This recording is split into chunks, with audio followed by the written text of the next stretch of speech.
What is a god? A being of immense power? The focus of ritual and worship?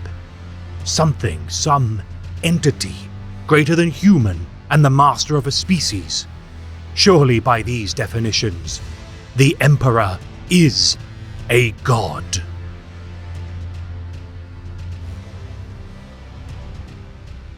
The Imperium of man's ambition to conquer the stars would stand as the single most accomplished attempt at unifying the stars, crusading for centuries until humanity could be brought into the fold of the Emperor's grand ideal.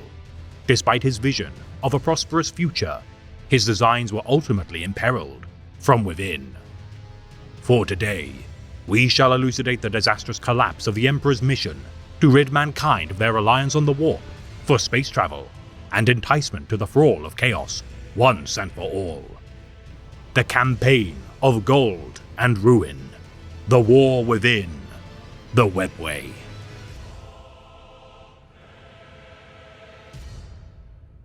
With the dawn of the galaxy, conflict proved to be rife even among the virgin stars, the first species to roam the galaxy, greedily vying for power before humanity had even emerged from the primordial soup of creation.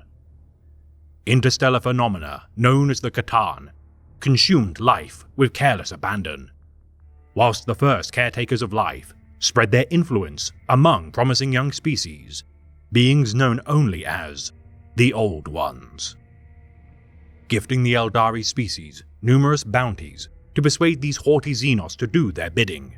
Among the greatest of boons imparted to the Eldar to combat the ancient Necrons was the Webway, a hyperdimensional complex network of faster-than-light arteries spanning the length and breadth of the stars. These strange capillaries of glowing tunnels weave a vast tapestry between the boundaries of real space and the warp. Protected from the hungering masses of demonic malcontents outside its boundaries, the Craftworld Eldari and their degenerate cousins, the Drukhari, navigate this maze-like construct in order to travel the galaxy at near instantaneous speeds. Its endless corridors lasting tens of millennia, unblemished from the destructive tendencies of chaos.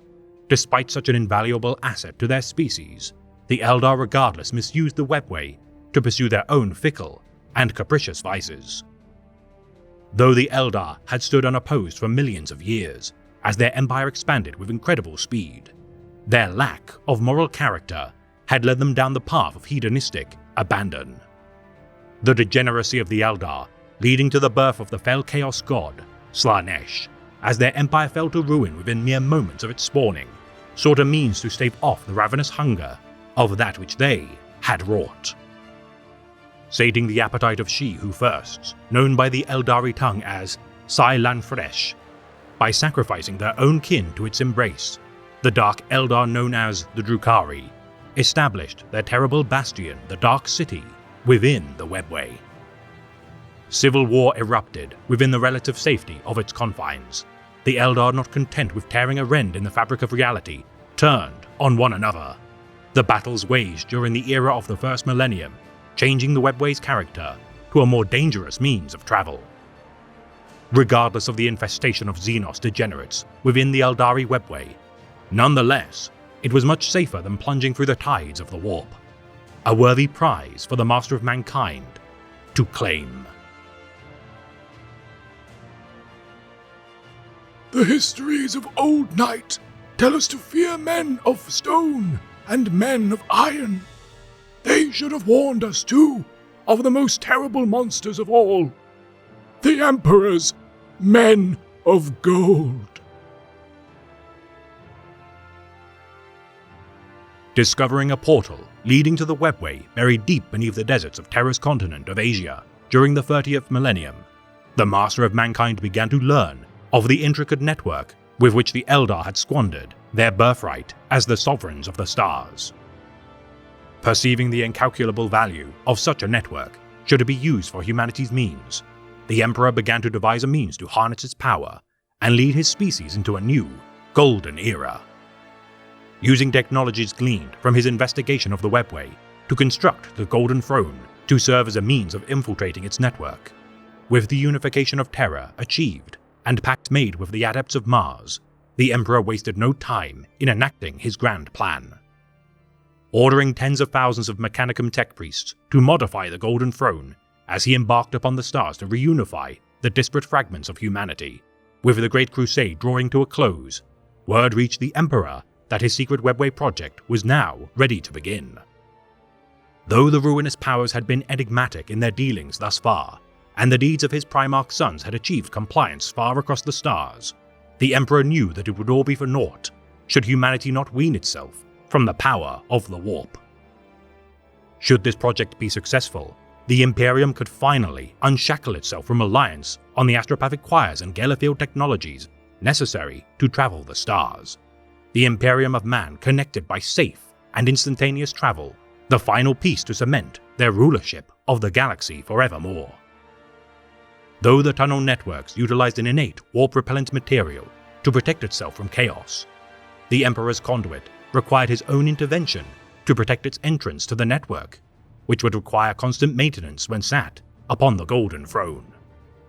Only one being aside from the Emperor was capable of replicating his efforts, and as a cruel twist of fate, this very soul would prove to be the means with which the malevolent gods of chaos would sunder the project. The Primarch of the Thousand Suns, Magnus the Red. Corrupting the War Master of the Imperium, Primarch Horus Lupercal, to their cause, their chosen champion alone could not hope to defeat the loyalists of the Imperium without a means to distract the Emperor and his golden host. Manipulating the Crimson King with a warning of Horus's impending betrayal, Magnus the Red enacted a ritual to project his psychic essence from the world of Prospero to the Throne World. The legacies of our great crusade are false promises and broken treaties. We claim to bring civilization and enlightenment to our wayward brothers among the stars, but instead we brought only suffering. We have become the very tyrants which we once sought to topple.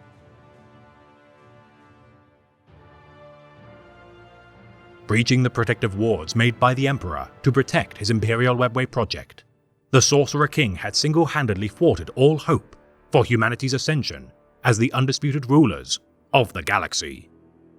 His folly damning future generations of untold trillions to brave the tides of the warp.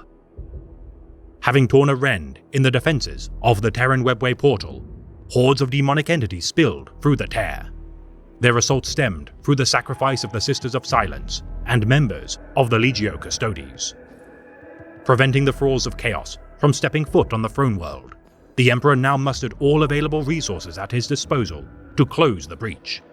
His duty to remain upon the Golden Throne to seal the tear of paramount importance. Imprisoned within his ostentatious throne room, the Emperor alone had the power to maintain the breach, his golden host hurling themselves into the besieged Webway among millions of conscripted souls to combat the endless swarms of fell entities. Burdened by the mental exertion required to close the breach as demons whittled away his resolve, only Malcador the Sigillite would be permitted to meet with the Emperor to secure means to reinforce the Webway defensive. Establishing blockades within the tunnels supported by Mechanicum laborers who toiled to repair the damage, despite the full might of the 10,000, aided by the Null Maidens, being committed to the campaign, even the most brilliant warriors of the Imperium could not hope to stave off the entire realm of chaos by themselves. Sealing rifts and portals as demons of the Pantheon beset Mechanicum positions, the blockade efforts initially pushed forward, yet with every gain made, vulnerabilities in Imperial defenses required aid. On numerous occasions, the forces of chaos fought their way to the threshold of the Golden Throne, requiring a last line of the Emperor's finest warriors to remain vigilant in fending off attempts to tear the Master of Mankind from the Golden Throne. Chaos Space Marines bearing the markings of the Sons of Horus, World Eaters, Emperor's Children, and Word-Bearers began to be more prevalently sighted among the rabble of demons, with even Titans of the Legio Auda joining the fray. Bloodthirsters of Khorne beset key strategic positions as the Blood God reveled in the slaughter. 5 years of grueling attritional warfare, unheralded by the wider conflict of the Horus Heresy, outside the bounds of this secret war. focusing their efforts within the bounds of the abandoned Eldar city of Kalastar, known by Imperial forces as the Impossible City. Unthinkable losses were incurred by the Custodian Guard. The Custodian Prefect, Diocletian Koros, alongside the Blood Angel Exarch Dominion Zephon, worked in tandem to recruit any and all capable warriors to their cause, resorting to drafting prisoners of the Night House Viridian who had defected from their alliance to the Emperor's children, as well as untold detritus from the Underhives of Terra. Ra Endymion stood alone as the only tribune of his ranks, his two slain contemporaries leaving him as the single most senior commander of the war. Savants of the Mechanicum, such as Arcan Land and Archimandrite Magos Domina Hieronyma, supplied the defenders with forbidden and technologically potent armaments. Yet despite the rousing efforts of so many scions of the Imperium, they would soon be pushed to breaking point with the emergence of a being so terrible that its influence still terrorizes the galaxy to this day.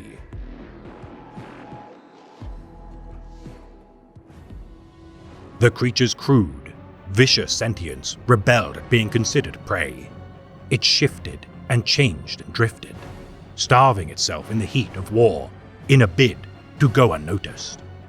It ghosted away from the running battles, avoiding those where it sensed the tides of its kindred crashing against the leeching resistance of the soulless. In hiding, it took forms beyond the sphere of mortal sight. It became a disease, then a breath, a death rattle, wet and clicking in a man's throat, a promise, a whisper, a fear, a regret, a thought. It trickled itself into several minds, dividing its consciousness with amoebic mitosis. Seeking, seeking, seeking. Many minds were inviolate. They would take too long to overwhelm. These it left alone. Stars would die before it mastered one of the golden.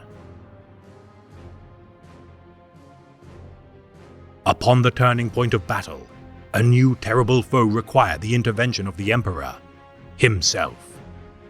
Born of the first murder committed by humanity, a being of unspeakable madness and power had watched intently as the unimaginable butchery of the Webway War had unfolded. Drak'Nien, the end of empires, exuded a sense of dread that none could deny as unease spread through the ranks of the Imperials. A creature so powerful that even the Golden Host could not stop its rampage. Sacrificing thousands of psychically gifted souls to power the Golden Throne in his absence for a single day, the Emperor reluctantly charged into the fray as his forces ordered a full retreat from the Webway. Driving a path through the hordes of demons, aided by the summoned essence of slain fallen Imperial forces, including a revenant of his own son, Ferrus Manus, the flame-engulfed phantoms of his fallen dream covered the retreat of those that still lived. Facing the Shard of Madness in single combat, the Custodian Guard watched in horror as the demonic entity in the form of an ancient war chief wounded the long-suffering Emperor. The toll of years maintaining the wards of the Imperial Webway had severely weakened his physical form, the Master of Mankind knowing in his heart that such a confrontation could not be won with conventional means. As custodians rushed to his side, the Emperor demanded they stand clear, as he bound the shape-shifting entity into the form of a terrible sword of bone, metal, and screaming faces. Hurling the blade which drank deep of his blood at his most trusted champion, Ra Endymion, its edge sank into the chest of the custodian as the Emperor uttered a single word: "Run." Bound to its golden jailer, Drak'Nien suffered its denied slaughter as Ra Endymion, with every ounce of strength, ran far from the closing portal of the Imperial Webway, his last act to put as much distance between the fell sword and real space until his inevitable death. Despite the sacrifice of the Sisters of Silence, 9,000 custodians, innumerable Imperial Guardsmen, Skitarii soldiers, labor serfs, 1,000 souls upon the Golden Throne, knights, and the Legio Ignatum, and Ordo Sinister, the Imperial Webway project lay in ruins. Returning to the Golden Throne to seal the tear of the Webway once again, the Emperor's vigil upon his gilded prison would last for the remainder of the Horus Heresy.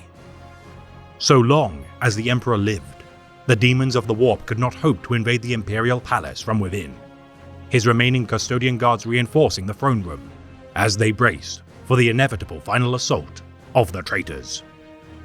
A vigil the Emperor would maintain for 10,000 years as his form slowly diminished and his Imperium deteriorated around him. There, Ra. It draws near. The Emperor moved on, cutting, carving. He led his guardians into the very hordes of a mythological hell, and like the paladins of yore, they followed their king. Rare emotion spiced the Emperor's silent words. I sense purity of being, such a pure, unadulterated malice. Ra weaved back from a swinging axe blade, returning a spear thrust that punched through the creature's scaled throat. He dared a glance left to Diocletian, seeing his kinsman hauling his own spear from the innards of a pot-bellied, horned grotesque, impaling a prize of rotted entrails. Flies droned around the decayed tangle, swarming at the loss of their hive. Even immortals could tire. Ra's breath soared between his closed teeth. Inside his helmet, sweat drew lines of wet fire down his face. His retinal display kept auto-dimming to compensate for the fire and light bursting into being with each fall of the Emperor's blade. I only see the horde, sire. He didn't like the rapt fascination in his lord's tone. Reveal thyself. The Emperor raised his blade, bringing it down in a crescent of fire. A tide of flame bellowed forth in an incinerating arc, bathing the ranks of the Neverborn before him. Mortis ash blasted back in the windless air, coating the closest custodians in the dust of dead demons. A shadow, a shape in the ash. A man. Just a man. Long of hair, dark of skin, tribally bearded, wearing jewelry of shaped bone and bearing a spear of napped flint, vine-lashed to fire-hardened wood. A man wearing wounds almost as grievous as those he had inflicted upon so many others. Hundreds of spear slashes and sword cuts marked his flesh. The freshest and bloodiest showed on his chest, the legacy of Jaya's last blow. One man leading the ranks of howling madness behind him. The echo of the first murder. The Emperor's words broke into Ra's skull with crushing gentleness. Was its sick, slick reply. Predators always revealed themselves in the seconds before they struck. Wolves howled as they chased. Sharks cut the ocean's surface with their fins as they hunted. Here the ashen silhouette moved through the Neverborn's ranks, lesser creatures parting before its too human tread. Whatever the creature's true form, it wasn't this muscled Stone Epoch warchief. It merely aped the form of the first humans. For the first, terrifying time, Ra saw doubt flicker within his master's eyes. The sight flooded him with the unfamiliar taint of dread. Sire, Ra whispered. we should... But the Emperor was gone. Monarch and demon ran at one another, sliding in and out of existence, outpacing their lessers on both sides of the battle. And the two entities, one the salvation of a species, and the other its damnation, met blade to blade. Blood burst into the ashy mist. The Emperor arched, the warlord's body taut with the utter unfamiliarity of agony. 5 talons, each one the length and width of a spear, dripped red as they stood proud of the Emperor's back. Ra had heard tell that every man, woman and child saw a different face, a different skin tone, a different temperament when they looked upon the Emperor. The 10,000 had no experience with such an effect. They considered it doggerel from the strains of unready minds when confronted by a true immortal. To Ra's eyes, the Emperor was a man like any other. The custodians saw only their master. In that moment, as the claws ran red with his king's blood, Ra saw what the rest of the species saw. The boy who would be king. An old man, cloaked and hooded, life running from his cracked lips. A knight in his prime, maned with dark hair, crowned with a wreath of laurels. A barbarian warlord, barbarous and strong, grinning through teeth turned red, with his leaking blood. Images, identities, men who once were, men he might once have been, men who had never drawn breath. The Emperor's boots left the misty ground. He barely even struggled as he was lifted, impaled by the 5 spearing talons. His sword fell from his gloved hands to disappear in the shrouding fog. To the Emperor! Ra screamed, the order loud enough that his retinal display blurred for a half-second. To the Emperor's side! He ran, killing faster than he'd ever killed, energized by an adrenaline cocktail of loyalty, hatred, and the alien touch of something nameless that tasted foul on the tongue. Not fear, no, never that. Surely, never that. I am the end of empires. The fort was Ra's own. It belonged to the silhouette in the ashes, the Emperor's killer, speaking by twisting the thoughts of the humans in its presence. A wrenching violation, with crude, cruel fingers, pulling at the insides of Ra's skull, forcing his force to form the demon's words. Kill it! Ra shouted, half an oath, half an order. The man-shape turned in the settling ash, still holding the Emperor above the ground. The warlord clutched at the impaling arm. His telepathic voice was raw. Stay back! All of you, stay back! I am your death, the creature promised the Emperor. Perhaps one day, but not this day. Gold light flared bright enough to blind unshielded eyes. The Emperor manifested at Ra's side, down on one knee, one hand clutched to his chest, hair hanging down to veil his features. Blood, human blood, no matter what the legends said, ran in runnels from the Emperor's sundered armor. Ra! The sending was thick with pain defiance, and then, Ra, he said aloud, raising his eyes to meet his loyal custodian's horrified gaze. A blade ran through the Emperor's body, an ornate sword, as much sorcerer's bone as metal, a weapon with writhing, shrieking faces, soul carved upon the steel. The faces shrieked as they drank the Emperor's divine life. It thrashed as the Emperor clutched it in his hands. It was alive, starving, its form rippling and growing, indistinct. With a cry, the Emperor pulled the weapon free, unsheathing it from his own body. He hurled it from his grip, casting it aside with a surge of armor-boosted strength and devastating telekinetic force. Ra blinked once with the impact, feeling it as a thunder crack against his chest. He swallowed, finding himself unable to breathe. Blood streamed from his mouth, denying the passage of air. It was a blade through his body. It was a demon embracing him. It was a disease in his blood eating at his bones. It was there and it wasn't there. Everything and nothing. The custodian fell to his knees, hands curling around the impaling blade. The thwarted rage of the demon sent nerve pain lightning bolting through his fingers. Why? Ra asked his king. The Emperor stood tall once more, looking down, eyes cold. In that moment, Ra knew. The Emperor's words, spoken what felt like an eternity ago, flashed through his blackening mind, infusing his thoughts with red revelation. To illuminate you, the Emperor had said, as they looked upon the wonders and sins of the galaxy's past. You will fight harder once you understand what you are fighting for. And now he knew. Ra Endymion, the one living soul, shown the entirety of his master's dreams and ambitions. An enlightenment not gleaned for the purpose of waging war, but for this. To know the truth when all others believed in shadows and fragments, and to suffer that truth until it tore him apart. Ra rose on shaking limbs, leaning on his spear for support. The sword was gone now. The demon was within him, caged by his flesh, bound by his agony-drenched will. He felt its tendrils circling his bones, wrenching at them, thrashing in its need to reach the master of mankind. The creature tunneling through his blood would never stop, never die. It couldn't be destroyed, only imprisoned. The custodian didn't meet his sire's eyes. He didn't demand an explanation or apology. Ra was born to serve, raised to obey, and chosen for the greatest illumination, preceding the darkest duty. Inside him raged a beast even the Emperor couldn't kill, the demon destined to end the Empire. Every step he took away from the Emperor Separating this demon from his master would mean another day that the Imperium stood unbroken.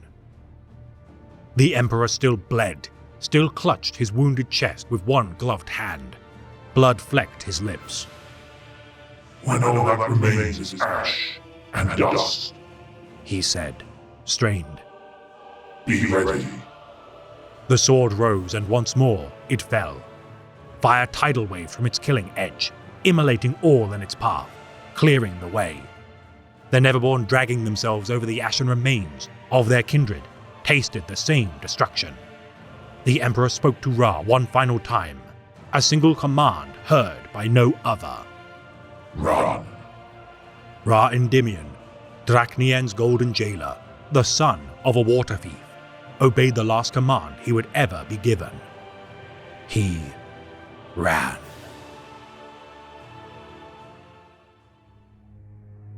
This has been a tale of the Great Imperium of Man, read by the Remembrancer. It is characteristic of life that often the greatest of intentions are twisted and distorted into outcomes which epitomize the very worst aspects of our species. Though intrinsically there is no fault in aspiring for greatness, nor paving the path for prosperity, it is the means to which we achieve such ambitions which we are remembered for. So be careful should you wish to change the world around you, for both yourself and those you care for. For it is by no means rare for the road to hell to be paved with good intentions.